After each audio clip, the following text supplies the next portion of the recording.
अस्सलाम वालेकुम। यार हमारी एक प्लेलिस्ट चल रही है पहले से जिसके अंदर कंपनी रजिस्ट्रेशन का है काम। तो वो प्लेलिस्ट अभी भी चल रही है। ठीक है।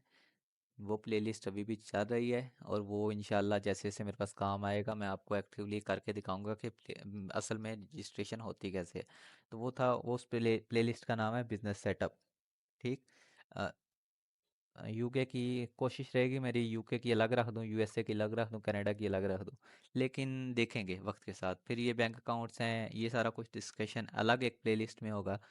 लेकिन ये वक्त के साथ साथ चलती रहेगी। लेकिन क्योंकि आप लोगों की डिमांड थी कि भाई प्लेलिस्ट सेकंड बनाओ जिसके अंदर ड्रॉप शिपिंग टीच करना स्टार्ट करो, अपना एक्सपीरियंस शेयर करो।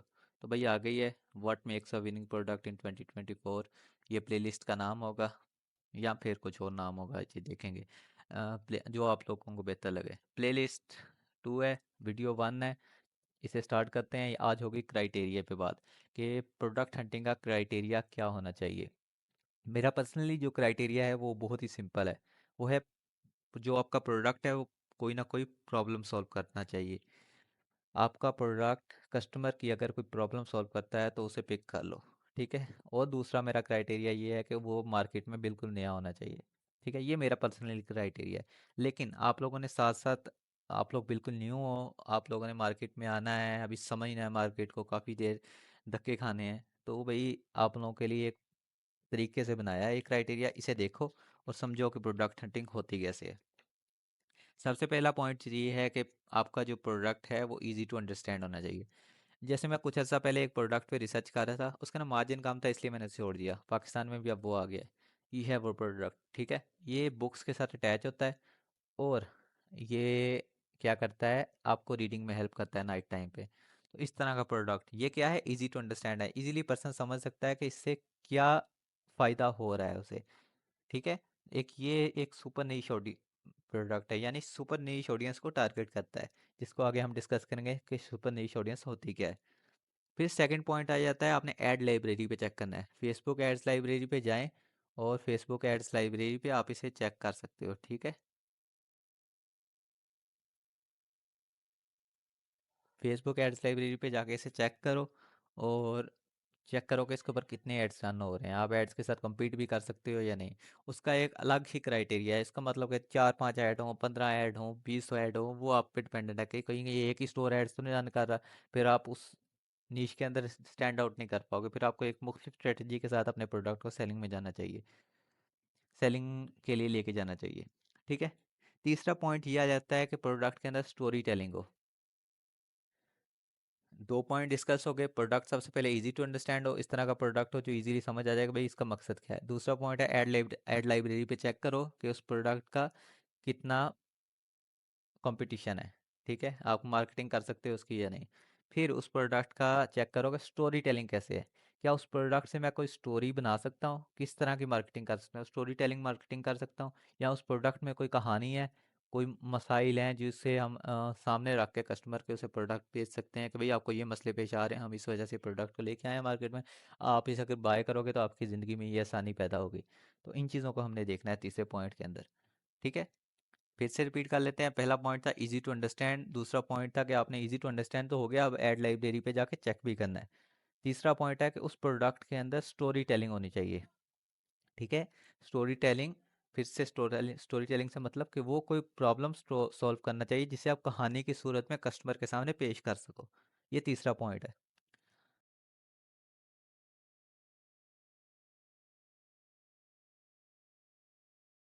अभी चौथा पॉइंट ये है कि अनटैप्ड इन सर्टन कंट्रीज। ठीक है।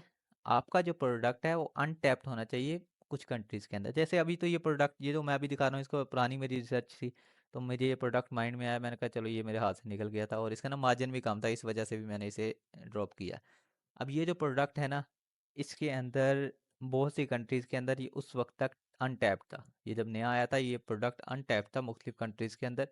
तो इस तरह का प्रोडक्ट इस तरह होना चाहिए कि वो न्यू टू मार्केट होना चाहिए और अनटैप्ड होना चाहिए। या यूएस के अंदर है तो बहुत कम लोग उसे सेल कर रहे हो। जैसे ये एक मैं नया स्टोर तैयार कर रहा हूँ, सारा पेमेंट गेटवे वगैरह एक्टिवेट हो गया है।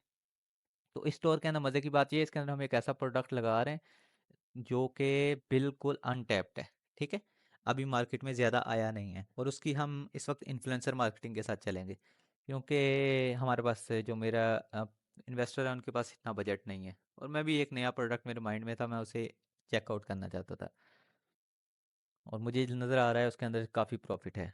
तो उस प्रोडक्ट की प्राइस अबाउट 79-49 तक पहुंच जाती है, अगर आप शिपिंग चार्जेस लगाओ, या फिर आप पे डिपेंडेंट है कि ये हमारी अपनी स्ट्रेटजी है, हम किस तरह उसे सेल कर रहे हैं। इसके अलावा कल मैंने ग्रुप में भी कहा था कि भाई हमारे पास एक प्रोडक्ट है, मैंने रिसर्च की है, उसे किसने बाय करना है तो आ जाए। तो 2-3 लोगों ने मुझे कांटेक्ट किया, उसके बाद मैंने ग्रुप में डिटेल्स शेयर नहीं की। तो इस तरह हमारे पास भी अक्सर प्रोडक्ट होते हैं जो हम में लगे कि भाई हमारे पास अभी टाइम नहीं है, हम इस प्रोडक्ट को नहीं है, ये मार्केट में न्यू है, इसके अंदर वो क्राइटेरिया भी आ रहा है, तो हम उन्हें बेच देते हैं। हम उन्हें फॉरवर्ड कर देते हैं, जाओ आप टेस्ट कर लो, ये हमें इतना $100, $50, $150, तो इतने में हम उस प्रोडक्ट को सेल कर देते हैं। ठीक है, अगर आप लोगों को चाहिए हो, हमारे पास हो, तो हम ग्रुप में शेयर करते हैं, आप हमें कांटेक्ट कर सकते हो। लेकिन बहुत कम होता है, या फिर अक्सर हफ्ते में एक आधी दफ़ा इस तरह का प्रोडक्ट आ जाता है। फिर चौथा पॉइंट हमने डिस्कस कर लिया, अनटैप्ड हो। फिर से रिपीट कर लें, इजी टू अंडरस्टैंड हो, एड लाइब्रेरी पे मौजूद हो, स्टोरी टेलिंग हो उसके अंदर, और चौथा पॉइंट है अनटैप्ड इन सर्टन मार्केट्स हो। फिर अब पांचवा पॉइंट है, ठीक है, ये बहुत ही इंपॉर्टेंट पॉइंट है, आपका जो प्रोडक्ट है वो प्रॉब्लम सॉल्विंग हो फॉर सुपर नीश ऑडियंस, यानी कि आपकी बहुत ही माइक्रो नीश ना हो कि आपको कस्टमर ही ना मिले। ठीक है, मेरे पास एक स्टार्टिंग में फर्स्ट एक क्लाइंट था, सेकेंड स्टाइल स्टोर, तो ये क्लाइंट थे। उस वक्त मैंने इनके लिए स्टोर रेडी किया था, बिल्कुल जब मैं नया था, 1-2 साल पहले। तो उस वक्त ही मैंने ये मैंने स्टोर रेडी किया था। अच्छा नहीं है इतना, बिल्कुल भी अच्छा नहीं है, ये बाद में उन्हें मैंने बोला था कि छोटा कर दें, लेकिन उन्होंने नहीं किया। तो ये जो है ना ऑडियंस, ये अभी कनाडा की थी, तो इसके अंदर मुझे मार्केट नहीं मिली, ये माइक्रो माइक्रो नीश ऑडियंस थी। तो इस तरह जो है ना, इस तरह का आपने कोशिश करनी, इस तरह के प्रोडक्ट्स ना चूज़ करो। ये मैं एग्जांपल इसलिए कर रहा हूँ क्योंकि मैं इस प्रोडक्ट को सेल नहीं कर पाया था उस टाइम, और इसकी वेबसाइट के अंदर इमेजेस अच्छी नहीं थी, वेबसाइट तो ओके थी लेकिन इमेजेस इतनी अच्छी नहीं थी। और उनके पास उस वक्त वहाँ भी यही मसला था, मेरी स्टार्टिंग हुई थी तो उनके पास भी इतना बजट नहीं था कि वो इमेजेस को दोबारा बना सकें, उन्होंने एआई के अंदर इमेजेस तैयार की थी। अभी पता नहीं वो सेल्स कर रहे हैं नहीं कर रहे, लेकिन मैंने उन्हें बता दिया था कि भाई ये मसला है, आपने देखना है कि इस तरह की माइक्रो निश ऑडियंस ना हो। यहाँ सिख हैं, फिर फर्दर वो इमेजेस बाय कर रहे हैं, पोर्ट्रेट्स हैं, कैनवस हैं, और भी इनके बहुत से प्रोडक्ट्स हैं। तो इन चीज़ों को आपने देखना है कि इस तरह की बहुत ही माइक्रो निश ऑडियंस ना हो। ठीक है, उसके बाद आपने गूगल ट्रेंड्स उसके चेक कर लेने हैं। भाई वो मार्केट में नया आया तो उसके ज़्यादा गूगल ट्रेंड्स नहीं हो गए, फिर उससे रिलेटेड जो प्रोडक्ट्स हैं, जिनसे वो बेटर है, उन प्रोडक्ट्स के चेक कर लें। अगर उनके अच्छे हैं, गूगल ट्रेंड्स ओके आ रहे हैं उनके, तो आपने क्या करना है, आपने इस प्रोडक्ट को ले चलना है, यानी ये उससे ज़्यादा प्रॉब्लम सॉल्विंग कर रहा है, उससे ज़्यादा फ़ायदा दे रहा है कस्टमर को, प्राइस में भी अच्छा है, तो आपने इस प्रोडक्ट को लेके चलना है। ठीक है, फिर से मैं रिपीट करता हूँ, आपने गूगल ट्रेंड्स चेक करने हैं कि इससे रिलेटेड प्रोडक्ट्स या इसी मार्केट में प्रोडक्ट्स इससे जो थोड़ा बहुत रिलेट करते हो, कि उनके ट्रेंड्स कैसे हैं। अगर उनके ट्रेंड्स अच्छे हैं, इसकी फिर आपने अपना प्रोडक्ट चेक करना है कि उसकी प्राइस अच्छी है, ट्रेंड्स अच्छे हैं, यानी उसका कंपटीशन के ट्रेंड्स अच्छे हैं, तो आपने उस प्रोडक्ट को पिक करना है। ठीक है, और उसके ऊपर फिर फर्दर लेके चलना है। तो यह है छठा पॉइंट कि गूगल ट्रेंड्स आपने चेक करने हैं, उसकी नीश के दूसरे ऑडियंस, जैसे ये है प्रोडक्ट तो इसकी नीश का ये प्रोडक्ट है। ठीक है, आपने इस प्रोडक्ट का भी चेक करना है। तो इस प्रोडक्ट का चेक करेंगे, आपको पता चल जाएगा कि फिर ये प्रोडक्ट बिकेगा या नहीं। फिर आपने इसके साथ इसको कंपैरिजन करना है कि ये इससे किस तरह बेटर है। जब पता चल गया कि भाई ये इससे इस वजह से बेटर है, तो फिर आपने इस प्रोडक्ट को लेके चलना है। अगर बेटर नहीं है तो फिर बेहतर है कि छोड़ दो इस प्रोडक्ट को। हाई वैल्यू होनी चाहिए प्रोडक्ट, हम जैसे मैंने बोला, इस प्रोडक्ट को मैंने छोड़ दिया था क्योंकि इसकी प्राइस बहुत कम थी। अबाउट आपका $17 तक अगर मिनिमम आपका पूरा खर्चा पड़ रहा है, तो फिर उस प्रोडक्ट को लेके चलो, फिर उसे 3 टाइम्स प्राइस पे लेके चलना है। अबाउट 49, 39, 70, मे बी 50 के इर्द गिर्द प्रोडक्ट को बेच दिया है, बेचना प्राइस में ओके है, अगर अच्छा प्रॉफिट चाहते हो तो। लेकिन उसके अंदर फिर आपको 3 के बजट भी चाहिए जब आप एड्स की तरफ जाओ। लेकिन और भी स्ट्रेटजीज हैं, इन्फ्लुएंसर मार्केटिंग है, बहुत सी और स्ट्रेटजीज हैं, आप इन पे भी फोकस कर सकते हो। तो भाई ये हमारा छोटा सा क्राइटेरिया है। मैं बिल्कुल न्यू हूँ अभी यूट्यूब पे, तो हो सकता है आपको कुछ चीज़ें समझ ना आए मेरे ज़ुबान से। मैं कोशिश करूँगा कि इम्प्रूवमेंट होती रहे। लेकिन ये हमारी पहली सेकंड प्लेलिस्ट की पहली वीडियो थी जिसके अंदर हंटिंग क्राइटेरिया है। तो ये हंटिंग क्राइटेरिया है, 7 पॉइंट्स हैं, हम रिपीट कर लेते हैं। इजी टू अंडरस्टैंड होना चाहिए, एड्स लाइब्रेरी पे मौजूद हो, तो कम प्राइस हो, फिर स्टोरी टेलिंग उसके अंदर होनी चाहिए। अनटैप्ड इन सर्टेन कंट्रीज होना चाहिए। सुपर नीश ऑडियंस को टारगेट करता हो, यानी सुपर नीश ऑडियंस की प्रॉब्लम कोई सॉल्व करता हो। उसके बाद गूगल ट्रेंड्स उसके अच्छे हो, कंपटीशन अच्छा हो, फिर हाई वैल्यू प्रोडक्ट हो। इन चीज़ों को जब आपने उसे देख लिया है, फिर फर्दर आपने लेके चलना है उस प्रोडक्ट को, ठीक है। मेहनत वाला काम है, लेकिन इसके अगला जो कुछ वीडियोस आएंगे उसके अंदर मैं ये भी शेयर कर दूंगी पेड और अनपेड मेथड कौन सा है।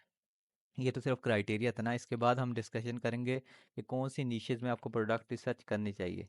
फिर फर्दर उसके बाद finding winning products using paid and free method, उसकी अलग अलग वीडियोस होंगी। फिर लास्ट में फिफ्थ वीडियो होगी सप्लायर्स की, और सिक्स वीडियो होगी स्टोर डिज़ाइनिंग की। यानी वो हो सकता है मैं अलग ही प्लेलिस्ट में डाल दूँ और इसे प्लेलिस्ट को प्रोडक्ट हंटिंग का नाम दे दें, ठीक है।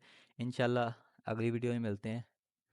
आप लोगों को ये वीडियो पसंद आए, आपको इसका कंटेंट पसंद आए, मेरी यही कोशिश रहेगी। अस्सलाम वालेकुम।